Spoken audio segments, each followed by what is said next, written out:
சுவாமியிடம் நின்று சும்மா வேண்டிக் கொண்டாலே போதாதா? அது நம்மை காப்பாற்றி விடாதா? எதற்காக பூஜை, ஆராதனை எல்லாம் செய்யணும்? இப்படி கேட்கிறார்கள். ஒரு சின்ன கல்லை தூக்கி நேரடியாக சமுத்திரத்திலே போட்டால் அது எத்தனை சின்ன கல்லாக இருந்தாலும் மூழ்கிவிடும். ஆனால் மரத்தாலே கப்பல் பண்ணி அதிலே எத்தனை பெரிய கல்லை ஏற்றினாலும் அது மூழ்கிறதில்லை. நம் கவலைகள் கல் மாதிரி.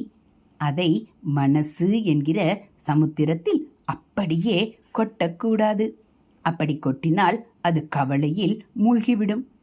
பகவானை தெப்பமாக பாவிச்சு மன சமுத்திரத்திலே பகவானை மிதக்க வைக்கணும். தெய்வத்தை தெப்ப மாதிரி மனசுக்குள் இணைக்கிற ஆணிகள்தான் பூஜை, மந்திரங்கள் எல்லாம். அப்புறம் கவலைகளை தூக்கி